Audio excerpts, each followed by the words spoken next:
वेदेकेरा YouTube channel पर आप सभी का स्वागत है। तो आज हम जिस सोर्स को खंगाल रहे हैं वो हमें भारत के नेशनल पार्क्स की एक कह सकते हैं जबरदस्त दुनिया में ले जा रहा है। बिल्कुल। और सच कहूं तो इसे पढ़ते हुए मुझे एहसास हुआ कि हम अक्सर इन जगहों के बारे में बस एक दो बातें ही जानते हैं। हाँ, जैसे सबसे बड़ा कौन सा है या बाघ कहाँ मिलते हैं। वही तो। लेकिन ये लिस्ट तो बहुत लंबी है, लगभग 106 पार्कों की। और देखिए, ये सिर्फ एक लिस्ट नहीं है, ये एक पूरी कहानी है। कहानी किस तरह की? सोर्स में एक बहुत ही दमदार आंकड़ा है। 1970 में भारत में सिर्फ 5 नेशनल पार्क थे। सिर्फ 5? हाँ, सिर्फ 5। और आज 106 हैं।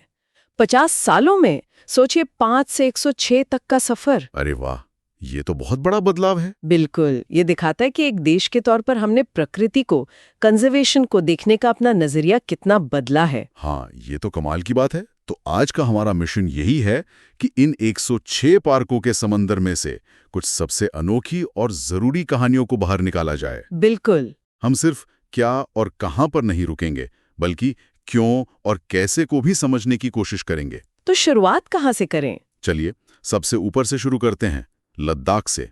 यहाँ भारत का सबसे बड़ा नेशनल पार्क है, हिमिस नेशनल पार्क। हाँ, हिम तेंदुओं मतलब स्नो लेपर्ड्स का एक बहुत बड़ा और महत्वपूर्ण घर। पर यहाँ दिलचस्प बात यह है कि इतने बड़े और दुर्गम इलाके को संरक्षित करना अपने आप में कितनी बड़ी उपलब्धि होगी। सही बात है।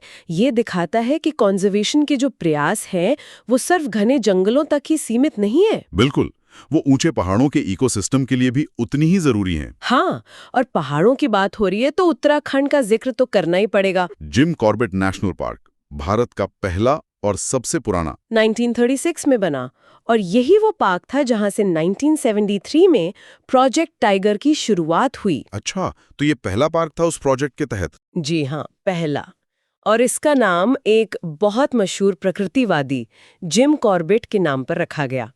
उन्होंने इसे बनाने में बड़ी भूमिका निभाई थी। लेकिन सोर्स में एक थोड़ी दुखद बात भी लिखी है। हाँ, कि वो इसके उद्घाटन को देखने के लिए भी जीवित नहीं रहे, पर उनकी विरासत आज भी इस पार्क के रूप में जिंदा है। ये भारत में संरक्षण के इतिहास का एक प्रतीक है। सही कहा।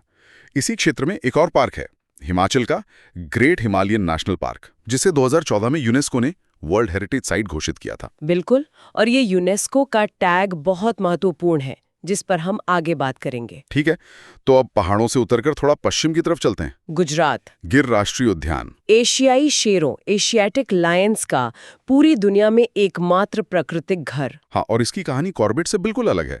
ये पार्क किसी संरक्षणवादी की सोच से नहीं, बल्कि एक कह सकते हैं शाही शिकारगाह से पैदा हुआ। शाही शिकारगाह मतलब? सोर्स बताता है कि ये जूनागढ़ के नवाब की निजी जमीन थी, वो यहाँ शिकार करते थे।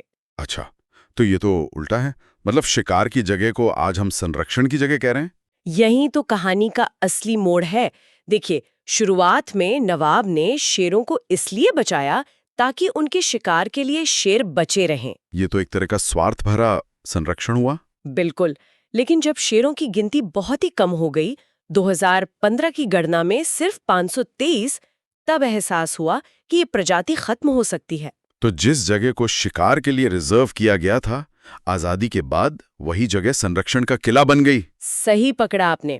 ये दिखाता है कि सत्ता, समाज और प्रकृति का रिश्ता कैसे बदला है। वाह, मतलब गिर की कहानी सिर्फ शेरों की नहीं, बल्कि हमारे बदलते नजरिए की भी कहानी है। बिल्कुल। और मध्य प्रदेश, सोर्स के मुताबिक वहां भारत में सबसे ज्यादा कुल 11 नेशनल पार्क हैं। हाँ, पार्कों का गढ़ है मध्य प्रदेश। और इनमें से एक पेंच नेशनल पार्क के बारे में माना जाता है कि रुडयार्ड किपलिंग को अपनी प्रसिद्ध किताब द जंगल बुक लिखने की प्रेरणा यहीं से मिली थी।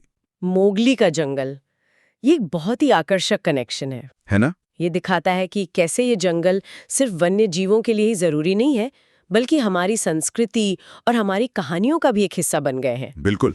अब थोड़ा पूर्वोत्तर की तरफ चलते हैं। वहां तो कुछ सबसे अनोखे पार्क्स हैं। हाँ, मणिपुर का कीबुल लामजाओ नेशनल पार्क। ये तो सोर्स में लिखा है कि ये दुनिया का एकमात्र तैरता हुआ राष्ट्रीय उद्यान है। हाँ, एकमात्र। मेरे तो दिमाग में इसकी तस्वीर भी नहीं बन रही। इसका मतलब क्या है तैरता हुआ? देखिए, ये कोई आम जमीन नहीं है। ये पार्क लोकतक झील के ऊपर है। ये तैरते हुए द्वीप हैं जो मिट्टी और पौधों के घने जाल से बने हैं। अच्छा। स्थानीय भाषा में इन्हें फुमडी कहते हैं। ये जमीन लगातार हिलती है, तैरती है। ये तो अविश्वसनीय है। और इसी तैरती दलदली जमीन पर संगाई हिरण ने अपना घर बनाया है, जो दुनिया में और कहीं नहीं पाया जाता। तो जानवर एक ऐसी जमीन पर रह रहे हैं जो खुद झील पर तैर रही है। हाँ, ये वाकई प्रकृति का एक करिश्मा है। और असम के काजीरंगा को कैसे भूल सकते हैं? एक सींग वाले गैंडों की दुनिया। दुनिया की 2/3 आबादी वहीं रहती है और ये भी एक यूनेस्को वर्ल्ड हेरिटेज साइट है। हाँ, और सिक्किम में भी एक बहुत खास पार्क है, कंचनजंगा नेशनल पार्क। इसके बारे में सोर्स में लिखा है कि ये भारत का पहला मिश्रित विश्व धरोहर स्थल है। अब ये एक और नया शब्द आ गया, मिश्रित या मिक्स्ड हेरिटेज साइट। हाँ, और ये बहुत दिलचस्प है। इसका क्या मतलब हुआ?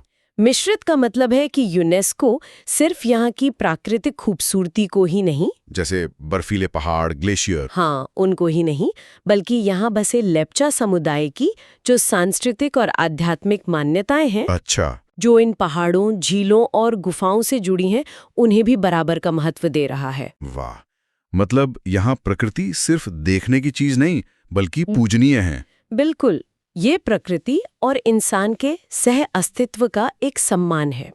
सोर्स बताता है कि पार्क के अंदर लेप्चा जनजाति की कुछ बस्तियां भी हैं। मतलब ये सिर्फ जानवरों और पेड़ों का घर नहीं बल्कि इंसानी आस्था और संस्कृति का भी एक जीवित केंद्र है। सही कहा। और पश्चिम बंगाल में सुंदरबन नेशनल पार्क है, रॉयल बंगाल टाइगर्स का गढ़। हाँ, पर ये कोई आम जंगल नहीं है। सुंदरबन दुनिया का सबसे बड़ा मैंग्रोव जंगल है। ये ऐसे पेड़ होते हैं जिनकी जड़ें पानी से बाहर की तरफ निकलती हैं, है ना? बिल्कुल, जैसे वो सांस ले रही हों।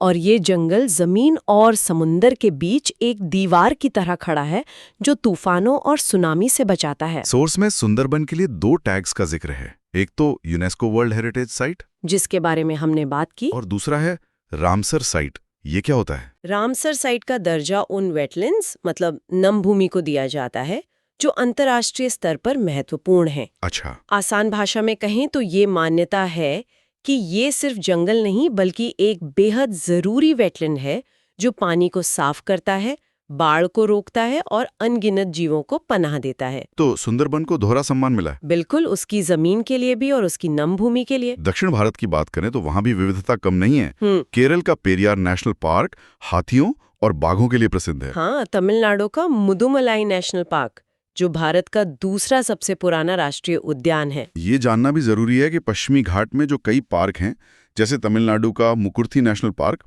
वो यूनेस्को की विश्व धरोहर सूची का हिस्सा है। बिल्कुल, ये दिखाता है कि ये पूरा क्षेत्र वैश्विक स्तर पर कितना महत्वपूर्ण है। और अब अंत में अंडमान और निकोबार द्वीप समूह। मुझे ये पढ़कर हैरानी हुई कि मध्य प्रदेश के बाद सबसे ज्यादा 9 राष्ट्रीय उद्यान यहीं पर हैं। हाँ, ये सच है। एक राज्य भारत के दिल में और दूसरा समंदर में सैकड़ों किलोमीटर दूर। और यहीं पर भारत का सबसे छोटा राष्ट्रीय उद्यान भी है। कौन सा? South button island national park. Source के मुताबिक इसका क्षेत्रफल सिर्फ 5 वर्ग किलोमीटर है। सिर्फ 5 वर्ग किलोमीटर? ये तो दिल्ली के किसी बड़े मोहल्ले जितना होगा। हाँ, लगभग। इतने छोटे पार्क का क्या महत्व हो सकता है? इसका महत्व इसकी समुद्री जैव विविधता में है, मतलब पानी के नीचे की दुनिया, कोरल रीफ्स और समुद्री जीव। अच्छा, तो ये पानी के नीचे की इकोसिस्टम को बचाता है। बिल्कुल, ये हमें सिखाता है कि संरक्षण के लिए हमेशा हजारों वर्ग किलोमीटर की जमीन की जरूरत नहीं होती। तो एक ही देश में सबसे बड़ा पार्क हेमिस, जो 4000 वर्ग किलोमीटर से भी ज्यादा है, और सबसे छोटा साउथ बटन, जो सिर्फ 5 वर्ग किलोमीटर का है। ये भारत की भौगोलिक और पारिस्थितिक विविधता का सबसे सटीक उदाहरण है, बिना किसी शक के। तो ये थी भारत के राष्ट्रीय उद्यानों की एक तेज लेकिन मुझे लगता है काफी गहरी यात्रा। हाँ, 106 पार्कों में से हमने कुछ की ही बात की, लेकिन हर कहानी ने एक नया दरवाजा खोला। और इन सारी कहानियों को एक साथ देखें तो एक बड़ी तस्वीर उभरती है। कौन सी? वही जो आपने शुरू में कहा था, 1970s में 5 पार्कों से आज 106 तक की ये वृद्धि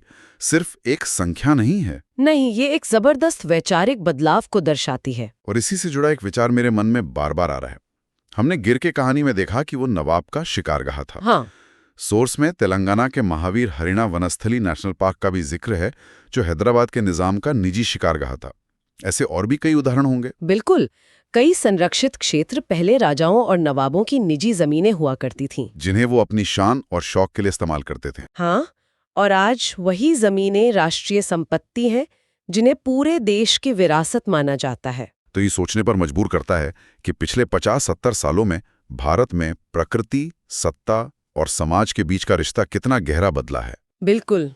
शिकार के लिए आरक्षित भूमि से लेकर प्रजातियों के संरक्षण के लिए समर्पित भूमि तक का ये सफर हमारे बदलते राष्ट्रीय मूल्यों और प्राथमिकताओं के बारे में क्या कहता है? ये एक ऐसा सवाल है जिस पर जरूर विचार किया जा सकता है। इसी विचार के साथ हम आज की ये चर्चा यहीं समाप्त करते हैं। वैदिक एरा यूट्यूब चैनल पर इस चर्चा को सुनने के लिए आप सबका बहुत बहुत धन्यवाद।